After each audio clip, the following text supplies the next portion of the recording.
Hello friends, this is my 8th lecture on equilibrium. In the last lecture we have done the concept of common ion effect. In this lecture we will do the properties of water, like what is ionic product of water and how temperature affects it. Also in this lecture we have done the effect of temperature on pH and pH of a solution. So please enjoy this lecture and don't forget to subscribe my channel Chemistry by a Friend. Thank you so much.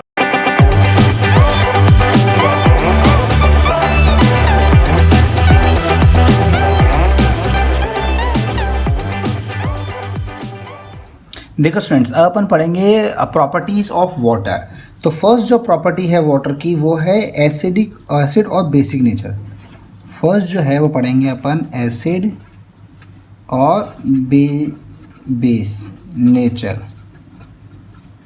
तो acid जो water जो होता है ये acid की तरह काम भी कर सकता है और वाटर की तरह काम भी कर सकता है ना, सॉरी एसिड की तरह काम भी कर सकता है और बेस की तरह काम भी कर सकता है। अगर बात करेंगे इसकी एसिडिक नेचर की, तो ये एसिड होता है फ्रॉम विच थ्योरी। देखो तीन प्रकार की थ्योरी है अपने पास, अरेनियस है, ब्रॉन्स्टेड है और तीसरी जो है वो है लुईस थ्योरी है ना। ये तीन प्रकार की थ्योरीज है अपने पास। तो एसिडिक नेचर की बात करेंगे, देखो तो क्या होगा H2O, क्या H2O H+ देगा तो ये अरेनियस तो है ना, अरेनियस थ्योरी, तो ये अरेनियस थ्योरी के अकॉर्डिंग तो है, ठीक है। क्या ये H+ देगा, इसका मतलब ब्रॉन्स्टेड भी तो ये बोलता है, तो ब्रॉन्स्टेड भी है ना, पर लुईस वाला नहीं है। क्योंकि लुईस क्यों नहीं है, क्योंकि ये ना ये लोन पेयर एक्सेप्ट नहीं कर पाएगा, क्योंकि इसके पास ऑक्सीजन सेकंड पीरियड का है, तो उसका P block vacant P orbital भी नहीं है और साथ में इसका कोई वेकेंट ऑर्बिटल ही नहीं है, तो ये लोन पेयर एक्सेप्ट नहीं कर पाएगा, इसलिए लुईस एसिड नहीं कहलाएगा। इसको अरेनियस एसिड कहा सकता है, ये ब्रॉन्स्टेड कहा सकता है, ठीक है। फर्स्ट नेक्स्ट देखो, अगर मैं इसकी बेसिक नेचर की बात करूँ, इसको, तो ये बेसिक के अंदर ये OH- देता है, हाँ देता है, इसका मतलब ये अरेनियस है, ठीक है। और क्या ये H+ लेता है H3O+ बनाता है, इसका मतलब ये ब्रॉन्स्टेड से भी समझ में आएगा आप लोगों को, ब्रॉन्स्टेड भी इस पर अप्लाई हो रहा है। और तीसरा क्या है, लोन पे डोनेट करता है, हाँ करता है, देखो यहाँ पे ओके लोन पे है ना, ये डोनेट करता है, इसका मतलब ये लुईस भी है। इसका मतलब बेसिक नेचर तो तीनों थ्योरी से एक्सप्लेन हो रहा है, पर अगर बात करें इसके अंदर एसिडिक नेचर की तो केवल ब्रॉन्स्टेड और अरेनियस से ही हो रहा है, लुईस से नहीं हो रहा है। तो ये हो इसकी फर्स्ट प्रॉपर्टी। सेकंड प्रॉपर्टी आएगी इसकी मोलर कंसंट्रेशन।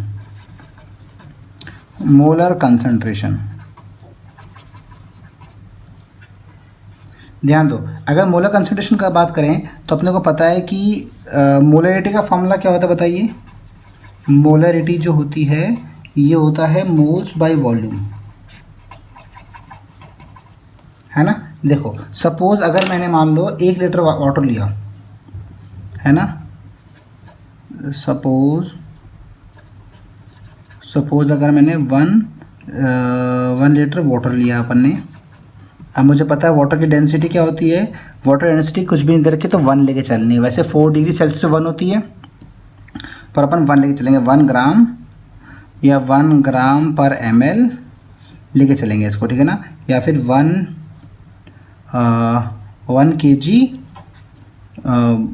kg पर लीटर, हाँ। इसका मतलब यहाँ पे वैल्यू पुट करेंगे तो डेंसिटी क्या होता है, density is equal to mass by volume होता है। तो यहाँ पे डेंसिटी की वैल्यू 1 दे रखी है, मास की m निकालना है और वॉल्यूम क्या है 1 लीटर दे रखा है। तो यहाँ से m कितना आ गया, 1 kg आ गया। इसका मतलब कितना हो जाएगा, 1000 ग्राम हो जाएगा, ठीक है। अब देखो इसको यहाँ पुट करेंगे तो मोलरिटी कैसे निकालोगे, नंबर ऑफ मोल्स को निकालते हैं, given weight divide molecular weight कितना हो गया, 18 हो गया, और डिवाइड बाई वॉल्यूम कितना हो चुका है, वॉल्यूम 1 लीटर लिया था, 1 लीटर मतलब 1000 ml, और इंटू यहाँ पे 1000 से भी करना पड़ेगा, ml होगा तो 1000 से करना पड़ेगा ना, 1000 से आधा कटेगा और ये आएगा 55.5 m। इसका मतलब वाटर की कंसंट्रेशन क्या रहेगी, हमेशा 55.5 m। ऐसा कुछ भी नहीं, देखो अगर यहाँ पे आप अपने 1 लीटर एज्यूम किया है, अगर कुछ और एज्यूम करोगे तो कुछ और आ जाएगा यहाँ पे, पर वो तो हमेशा कटता रहेगा, तो हमेशा सेम का सेम ही आंसर आएगा, चाहे आप वॉल्यूम कितना भी एज्यूम करो, चाहे 1 ml लोगे तो भी सेम ही आंसर आएगा। इसका मतलब मोलर कंसंट्रेशन जो रहेगी वो हमेशा क्या रहेगी, 55.5 m रहेगी, है ना। तो यहाँ तक बात समझ में आई आपकी, ठीक है। इसके नेक्स्ट देखो, इसके बाद में अब नेक्स्ट जो है थर्ड पॉइंट जो है अपने पास वो हो गया इसके अंदर आयोनिक प्रोडक्ट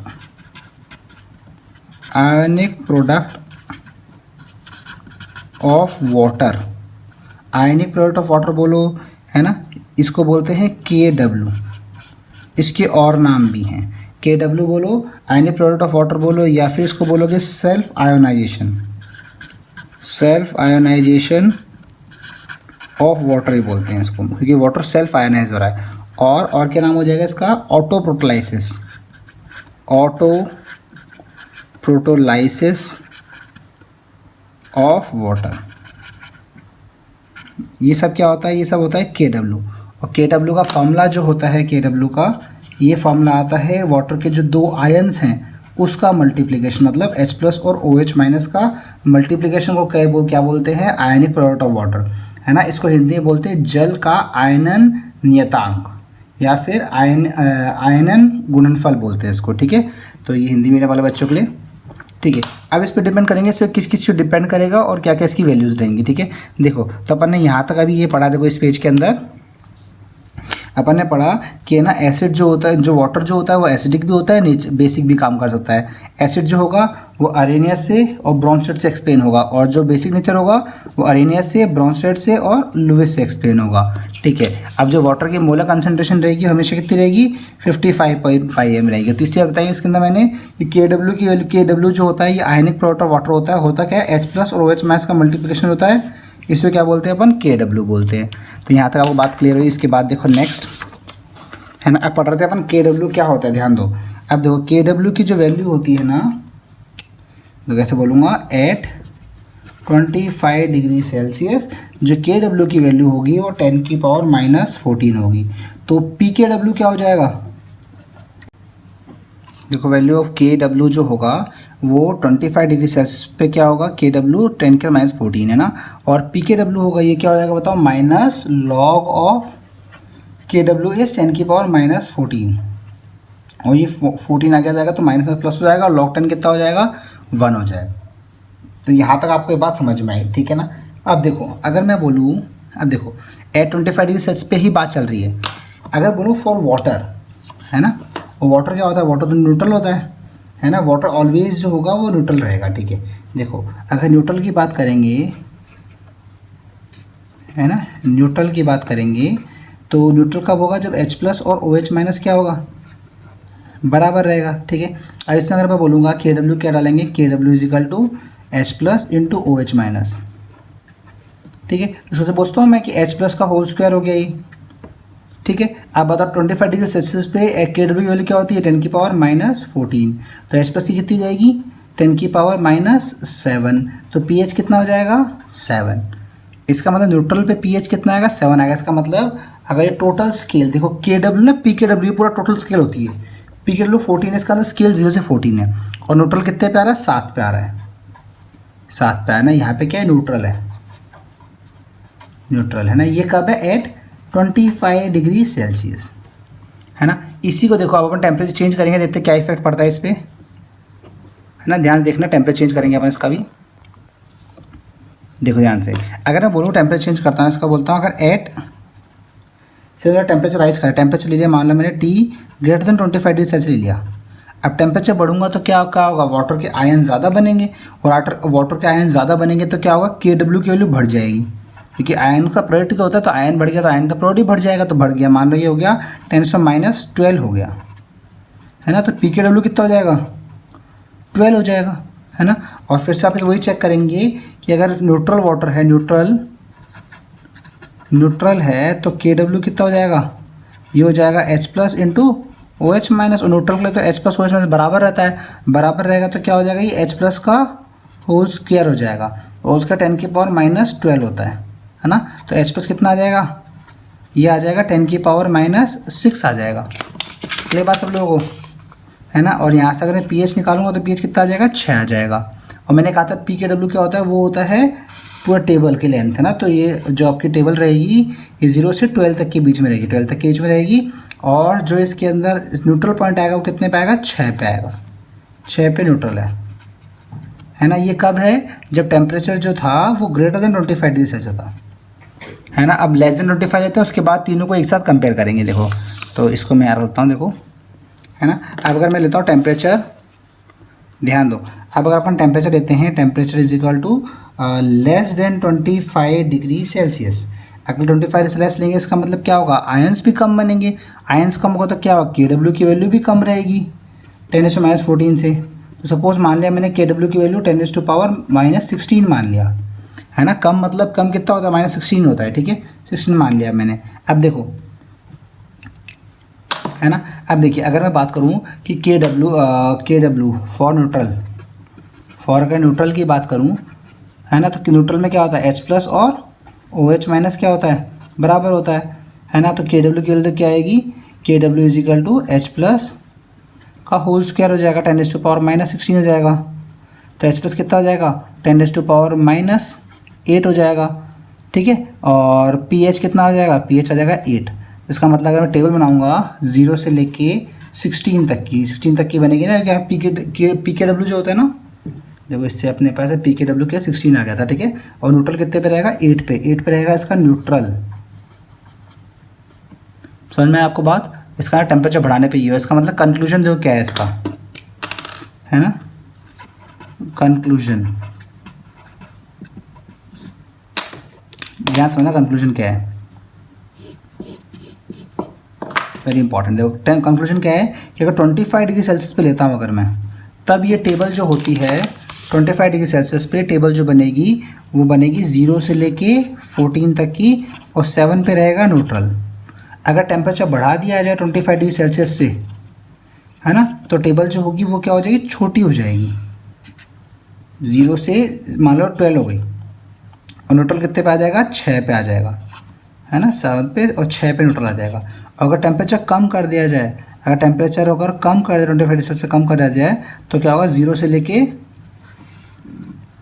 से लेके 16 तक आ जाएगा, और यहाँ पे न्यूट्रल कितने पे आ जाएगा, 8 पे आ जाएगा। ये क्लियर बात सब लोगों को, 25 डिग्री सेल्सियस पे 7 पे आ जाएगा। टेम्परेचर बढ़ाएंगे तो स्केल छोटी हो जाएगी, टेम्परेचर कम करें स्केल बढ़ेगा, ऐसा याद कर लो कि उल्टा होता है ना। तो ये इसका कंक्लूजन है कि टेम्परेचर बढ़ाने पर स्केल छोटी हो जाती है ना, और टेम्परेचर कम करने पर स्केल बड़ी हो जाती है। और 25 डिग्री सेल्सियस पे ही क्या होता है, 14 होता है। क्लियर बात सब लोगों को, ठीक है। अब इसके अंदर एक बात और देखिए, देखो जब भी अपन बोलते हैं, देखो आपने छोटी क्लास में पढ़ा होगा कि pH, है ना, pH + POH = 14, है ना। देखो ये कहाँ से आया, देखो ध्यान दो, है ना, ये जो होता है ये एट ओनली 25 डिग्री सेल्सियस पे ही आप निकाल सकते हो। अगर टेम्परेचर सेम नहीं होगा तो ऐसा नहीं आएगा। ये ऐसा था कहाँ से आया, ये KW से आया। KW क्या होता है, H+ और OH- होता है ना। और ये कहाँ से आएगा, ये आएगा 10, इसकी 25 डिग्री, अच्छा इसकी क्या होगा, PKW हो जाएगा। अगर मैं चलो मैं लॉग दोनों तरफ लॉग लेता हूँ, तो लॉग क्या आ जाएगा, लॉग KW, और यहाँ पे लॉग लूँगा तो मल्टीप्लाई वाले क्या होते हैं, प्लस हो जाते हैं, तो लॉग H+ आ जाएगा और प्लस लॉग OH- आ जाएगा। अब मैं पूरे को माइनस से मल्टीप्लाई करूँगा, -log KW -log H+ -log OH-, है ना। तो ये -log KW क्या होता है, PKW होता है, और ये माइनस ये PH, सॉरी प्लस हो जाएगा, -log H का होता है PH होगा प्लस POH। अब ये जो होता है PKW ये एट 25 डिग्री सेल्सियस होता है ना, तो यहाँ पे ये होता है 14, तो 14 = PH + POH होता है। और ये कब वैलिड है, केवल और केवल तभी वैलिड है जब आपका टेम्परेचर जो हो वो 25 डिग्री सेल्सियस हो। टेम्परेचर चेंज कर दोगे तो ये 14 भी वैल्यू अलग आ जाएगी, है ना। तो इसको हमेशा आग बंद करके नहीं लगाना है आपको। क्लियर बात सब लोगों को यहाँ पर। जैसे छोटा सा क्वेश्चन पूछूँ मैं आपसे, है ना, 2 छोटे क्वेश्चन पूछते हैं। देखो फर्स्ट क्वेश्चन जो क्या है, इसके अंदर लिखा है pH of water is higher at, है ना। आपको सबसे ज़्यादा pH ज़्यादा किस पे होगा, तो 4 डिग्री सेल्सियस दे रखा है आपको, सेकंड दे रखा है 25 डिग्री सेल्सियस दे रखा है, थर्ड दे रखा है 45 डिग्री सेल्सियस दे रखा है, और फोर्थ ऑप्शन दे रखा है आपको सेम एट ऑल टेम्परेचर, है ना। ये JE 2004 में आया हुआ क्वेश्चन है, ठीक है। अब देखो मैंने कहा कि अगर टेम्परेचर अगर मैं कम कर दूंगा तो स्केल बड़ी हो जाएगी, स्केल बड़ी हो जाएगी तो वाटर का pH भी क्या है, ज़्यादा हो जाएगा। तो कौन सा आंसर आ जाएगा, 4 डिग्री सेल्सियस आ जाएगा, है ना। देखो अगर अपन टेम्परेचर कम किया तो स्केल बड़ी हो गई था, तो न्यूट्रल पॉइंट भी ऊपर आ गया था, इसलिए ये आंसर आया। जैसे अगर एक क्वेश्चन और पूछे आपसे साथ साथ में, eight which temperature water is neutral, है ना, फर्स्ट दे रखा है आपको 4 डिग्री सेल्सियस, साथ सेम ऑप्शन हैं। Second 25 degree Celsius, third 45 degree Celsius, और फोर्थ दे रखा है आपको एट ऑल टेम्परेचर। सोचिए इसमें क्या आएगा, इसमें आंसर आएगा एट ऑल टेम्परेचर। देखो वाटर न्यूट्रल तो हमेशा ही रहेगा, ध्यान दो, वाटर न्यूट्रल तो हमेशा रहेगा, बस पीएच की वैल्यू कम ज़्यादा होगी। तो इस क्वेश्चन में पीएच पूछा कि पीएच किस पे होगा, तब तो किस पे होगा, 4 पे होगा। पर यहाँ पूछा वाटर न्यूट्रल किस पे होगा, न्यूट्रल तो हमेशा रहेगा ही। वाटर जो रहेगा प्योर वाटर बोलेंगे तो H+OH- क्या रहेगा, हमेशा इक्वल रहेगा। क्लियर बात सब लोगों को यहाँ तक। देखिए जो नेक्स्ट टॉपिक है वो है, नेक्स्ट जो प्रॉपर्टी है फोर्थ है ना, फोर्थ लास्ट प्रॉपर्टी ये है KN KW फॉर वाटर। ध्यान दो, देखो अगर मान लो मैं वाटर लिखो तो वाटर कैसा होता है, देखो H2O जो होगा कैसे टूटेगा, ये H+ और OH- टूट जाएगा। इसमें क्या होगा, H+ भी मिल रहा है, OH- मिल रहा है, तो इसके लिए मैं KA भी लिख सकता हूँ या इसको KB भी बोलता हूँ कि H+ होगा तो K होता है, OH- तो K भी होता है, दोनों कुछ ही बोलता हूँ उसका मतलब मैं। ठीक है, तो देखो इसका फॉर्मूला कैसे लिखेंगे अपन, है ना, KI भी बोलता हूँ, ये मतलब डिस्टिलेशन कांस्टेंट भी बोलता हूँ, फॉर एसिड बोलता हूँ, फॉर बेस बोलता हूँ। तो H+ OH- और डिवाइड बाई क्या हो जाएगा H2O। तो क्या H+ OH- ही KW होता है, और H2O कंसनट्रेशन कितनी होती है, भी निकाला 55.5 होती है। ठीक है, यहाँ तो बात समझ में आई। अगर मैं बोलूँगा एट 25 डिग्री सेल्सियस, तो आपका KA या KB क्या आएगा, KW कितना, 10⁻⁻14 डिवाइड बाई 55.5। अगर मैं इसमें से 100 अलग कर दूंगा तो कितना हो जाएगा, 10⁻16 बच जाएगा ये, और डिवाइड कितना 55.5 आ जाएगा। इसको काटूंगा यहाँ से तो आपको पता, आपको याद ही रख लो यहाँ पे कैलकुलेशन, ये 1.8 आती है 10⁻⁻16, है ना। कैलकुलेशन कहते हो क्या याद रखनी है आपको, कि अगर मैं 5.5 इंटू 1.8 करता हूँ तो 100 आता है। ये कैलकुलेशन आपको लर्न करनी है कि बार बार काम में आएगी यहाँ पे, है ना। 55.5 मतलब वाटर कंसनट्रेशन इंटू 1.8 क्या होता है, 100 आता है। तो वैसे यहाँ पे क्या होगा, ये काटेगा 1.8 से कटेगा ये, है ना, यहाँ से कट गया 1.8 से कट गया, और ये इंटू 10⁻16 हो गया। ठीक है, इसका मतलब बताओ कि ये वैल्यू जो है ये बड़ी है छोटी है, बड़ी छोटी नहीं, ये बहुत छोटी वैल्यू है। बहुत छोटी वैल्यू इसका मतलब क्या होता है कि वाटर जो होता है ये बहुत ही कम डिसोशिएट हो रहा है। कहने का मतलब ये है कि वाटर जो हो रहा है वो बहुत ही कम डिसोशिएट हो रहा है। समझ में आई ये बात आपको। ठीक है, देखो इसका मतलब 25 डिग्री सेल्सियस पे ही ये वैल्यू है। 25 डिग्री सेल्सियस की अगर टेम्परेचर चेंज कर देंगे तो यहाँ पे KW की वैल्यू चेंज हो जाएगी, तो ये पूरी वैल्यू अलग आएगी आपकी, है ना। तो यहाँ तक आपको बात समझ में आती है। ठीक है, अगर मैं निकालूँ, मान लो डिग्री ऑफ डिसोसिएशन निकालूँ, डिग्री ऑफ डिसोसिएशन, ध्यान सुना, देखो जैसे वाटर होता है H2O, H+ और OH-। ठीक है, अब देखो ध्यान से, अगर बोलूँगा ये C है टाइम t = 0 पे, तो t = t इक्विलिब्रियम पे क्या होगा, ये C - C अल्फा हो जाएगा, और ये C अल्फा, ये C अल्फा। सही है। अगर बोलूँगा एट 25 डिग्री सेल्सियस, ध्यान दो, एट 25 डिग्री सेल्सियस बोलूँगा तो C अल्फा कितना हो जाएगा, 10⁻⁻7 मैंने लिखा रहा, थोड़ी देर पहले कराया था। वाटर के 25 डिग्री सेल्सियस पे H+ की वैल्यू होती है 10⁻⁷, तो H+ कितना है, C अल्फा है, C अल्फा कितना होगा, 10⁻⁷ हो गया। तो अल्फा की वैल्यू क्या हो जाएगी, 10⁻⁷ डिवाइड बाई C, नीचे आ, कंसनट्रेशन नीचे आ गई, और वाटर, और C क्या है, वाटर कंसनट्रेशन है, तो वाटर कंसनट्रेशन कितनी होती है, 10⁻⁷ डिवाइड बाई 55.5, है ना। फिर से अपन वही कैलकुलेशन यूज़ करेंगे, तो ये हो जाएगा 100 अलग कर दो, 10⁻⁹ कर दो, डिवाइड बाई 55.5 कर दो। क्लियर है। अब देखो यहाँ पे सॉल्व करें तो कितना आएगा, 1.8 इंटू 10⁻⁻9 आ जाएगा क्या, अल्फ़ा की वैल्यू। और परसेंटेज में निकालना है अगर, तो इंटू मल्टीप्लाई बाय 100 कर दो इसको, तो कितना हो जाएगा 10⁻18, मतलब परसेंटेज डिस्ट्रीब्यूशन निकालना है ना अल्फ़ा, तो परसेंटेज डिस्ट्रीब्यूशन से बोलते हैं, है ना। तो ये 1.8 10⁻⁷ हो जाएगा, है ना। तो यहाँ तक आपको बात समझ में आई। तो ये होता है KA और KB ना। तो यहाँ तक बता समझाता हूँ आपको वापस एक बार कि वाटर के लिए KA कुछ लिखते हैं, और 25 डिग्री सेल्सियस पे इसकी जो KA और KB की वैल्यू होती है वो होती है 1.8 10⁻⁻16, और 25 डिग्री सेल्सियस पे अल्फ़ा की जो वैल्यू आती है वो आती है 1.8 10⁻�9। ये दोनों ही बहुत इंपॉर्टेंट टॉपिक हैं। ठीक है, और वाटर की अपने को हर इन्फॉर्मेशन पता होनी चाहिए, पर ये दोनों वैल्यू जो आई हैं ये अल्फ़ा, ये आई है टेम्परेचर = 25 डिग्री सेल्सियस पे आई हैं।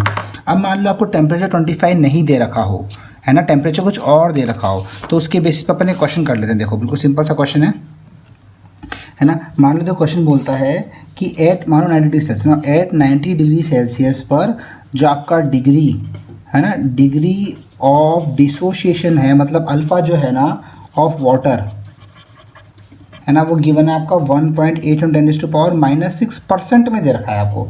अब कैलकुलेट करने के लिए बोला है, कैलकुलेट दे रहा है फर्स्ट, पहले निकालना है आपको के डब्ल्यू, सेकेंड निकालना है के या के भी कुछ भी बोल सकता है आपको, थर्ड निकालना है कि नेचर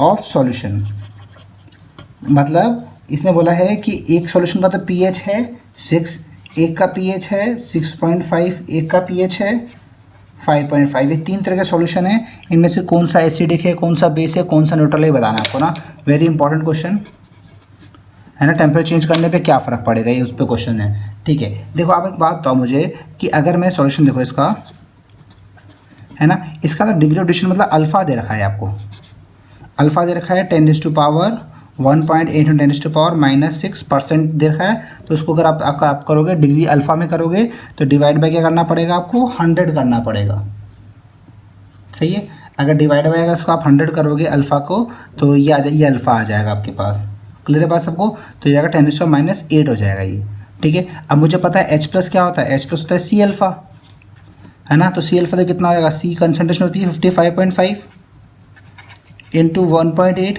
इंटू 10⁻⁻6 डिवाइड बाई 100।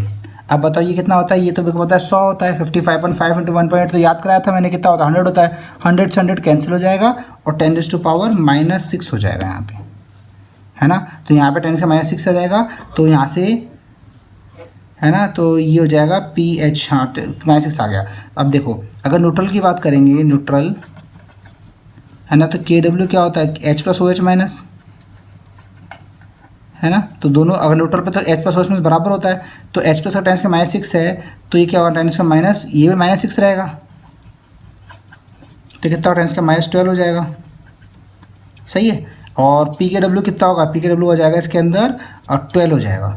इसका मतलब पूरी टेबल जो बने, टेबल 0 से बनेगी 12 तक की बनेगी, तो 6 वाला तो रहेगा न्यूट्रल, है ना, 5.5 रहेगा एसिडिक और 6.5 रहेगा बेसिक, है ना। तो इसका आंसर तो क्या होगा, 6 वाला तो रहेगा न्यूट्रल और 5.5 रहेगा एसिडिक और 6.5 रहेगा बेसिक, क्लियर बात सब लोगों को। तो अपन देखो फर्स्ट का भी आंसर निकाल लिया, फर्स्ट आया KW, KW कितना आ गया अपने पास, KW आ गया अपने पास 10⁻⁻12 आ गया, है ना, ये KW आ गया, ये भी आ गया। अब बचा KE, तो KE लिखाया था मैंने, KW बाई 55.5 होता है, KW कितना रखा 10⁻12 अपॉन सॉरी, है ना, KW की वैल्यू ये होती है, ये तो 10⁻55.5 होता है, तो उसको सॉल्व करें तो क्या आएगा 100 इंटू 100 अलग कर दो 10⁻⁻, और ये हो जाएगा 14, है ना, और नीचे आ जाएगा अपने पास 55.5, इसको सॉल्व करोगे तो कट जाएगा, ये 1.8 आ जाएगा इंटू 10⁻14 आ जाएगा,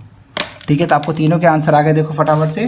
KW पहले क्या अपन ने 90 सेल्सियस आपको दे रखा था, अल्फा दे रखा था, तो अल्फा आपने गिवन था, इससे H+ निकालेंगे, H+ कितना है अपने पास, H+ आया 10⁻⁻6 आया, तो अगर वाटर न्यूट्रल होगा तो क्या होगा, H+OH- बराबर होते हैं, तो यहाँ से क्या आ गया KW आ गया, KW जो होता है और PKW वही स्केल बन जाती है, तो PKW कितना 12 आ जाएगा, 12 आ जाएगा तो ये क्या हो जाएगा, ये 0 से लेके 12 तक की एक टेबल बन जाएगी, इसमें 6 पर क्या रहेगा, 6 पर न्यूट्रल रहेगा, ऊपर वाले बेसिक रहेंगे, नीचे सारे क्या रहेंगे एसिडिक रहेंगे, ठीक है। फिर अपने पास KW की वैल्यू आ गई 12 आ गई। अब एक KA और पूछा है, KA क्या होता है, KW बाई 55.5 होता है, तो KW की वैल्यू गिवन है, डायरेक्ट 55.5 कर तो क्या आएगा एग्जैक्टली 1.8 × 10⁻⁻14 आएगा। तो तीनों अपने पास आंसर आ चुके हैं, न्यूट्रल, बेसिक और एसिडिक, क्लियर बात सब लोगों को यहाँ तक। देखो इस लेक्चर में अपन ने पढ़ा है आज कि PKA क्या होता है और PKB क्या होता है ना, ये दोनों पढ़ा अपन ने, PKB क्या होता है, PK एसिड्स के लिए होता है, PKB क्या होता है, बेस के लिए होता है। फिर मैं बताया कि एसिडिक स्ट्रेंथ बढ़ेगी तो Ka बढ़ेगा, PK कम होगा। सिमिलरली अगर बेसिक स्ट्रेंथ बढ़ेगी तो PK ज़्यादा रहेगा और PKB क्या रहेगा, कम हो जाएगा। ये क्विक रिवीजन है। Ka और Kb में अगर रिलेशन निकाला जाए तो किसी एक एसिड और उसके काउंटर आयन के लिए, उसी के आयन के लिए अगर Ka Kb मल्टीप्लाई करें तो KW के बराबर होता है। KW क्या होता है, आयनिक प्रोडक्ट ऑफ वाटर होता है, ये होता है H+ और OH- का मल्टीप्लिकेशन होता है। फिर पढ़ाया गया था है आपको प्रॉपर्टीज़ ऑफ वाटर। जो वाटर होता है एसिडिक और बेसिक दोनों तरीके से काम करती है। इसकी मोलर कंसंट्रेशन 55.5 होती है और आयनिक प्रोडक्ट जो होता है वो H+ और OH- के बराबर होता है। फिर बताया गया था आपको 25 डिग्री सेल्सियस पे आयनिक प्रोडक्ट होता है आपका 14 होता है, और अगर टेम्परेचर बढ़ाएंगे तो क्या होता है उसकी जो स्केल चेंज होती रहती है। कंक्लूजन ये पॉइंट है देखो कि अगर टेम्परेचर बढ़ाने पर 25 है 0 से 14, टेम्परेचर बढ़ाने पर स्केल छोटी हो जाती है और टेम्परेचर कम करने पर स्केल क्या हो जाती है, बड़ी हो जाती है। कंक्लूजन पॉइंट था इसका। और 14 = P है, H+ OPOH करेंगे वो केवल 25 डिग्री सेल्सियस पे ही 14 होता है। अगर टेम्परेचर चेंज कर देंगे तो ये 14 के अलावा और कुछ आ जाएगा। ठीक है, फिर बताया था आपको मैंने वो स्केल वाले पे क्वेश्चंस कराए थे। फिर पढ़ाया गया था वो Ka और Kb कैसे निकालते हैं वाटर का। तो Ka और Kb जो होता है कैसे निकालते हैं, देखो कि Ka और Kb रहता है H+ OH- divide by H2 होता है। यहाँ पे Kw की वैल्यू 25 डिग्री सेल्सियस पे डाल देंगे तो ये बहुत ही कम वैल्यू आएगी, 1.10⁻⁻16 आ जाएगी। अगर अल्फ़ा निकालना है, अगर डिग्री ऑफ डिसोसिएशन निकालना है तो अल्फ़ा = कितना आएगा, 1.10⁻⁹ आएगा। ये आप चेक कर लीजिए कैसा आएगा। ठीक है, फिर एक आपको ये इंपॉर्टेंट क्वेश्चन कराया जाता है इसके अंदर, है ना, जो टेम्परेचर चेंज करने पे Kw पे क्या फ़र्क पड़ेगा, नेचुरल सॉल्यूशन पे क्या फ़र्क पड़ेगा, ये बताया गया था। ठीक है, अब इसके बाद हम नेक्स्ट क्लास जो है वो बहुत ही इंपॉर्टेंट है, उसमें अपन डिफरेंट सॉल्यूशंस के अंदर pH निकालना सीखेंगे, है ना, कि अगर एसिड्स हो एसिड के सम के अंदर क्या होगा, बेसिस हो तो बेसिस में क्या होगा, दोनों को मिला दिया जाए, एसिड बेस को मिलाएंगे तब क्या होगा, सेम मात्रा में मिलाएंगे तो क्या होगा, डिफरेंट अमाउंट मिलाएंगे तो क्या होगा, कब उसमें बफर बनेगा, कब सॉल्ट हाइड्रोस बढ़ेगा, ये सब अपन नेक्स्ट लेक्चर में पढ़ेंगे। ठीक है, तो थैंक यू सो मच। आप यहाँ तक पढ़िए और ये जो क्वेश्चंस हैं ये क्वेश्चंस आप साथ साथ में करते जाइए। चलो, थैंक यू सो मच।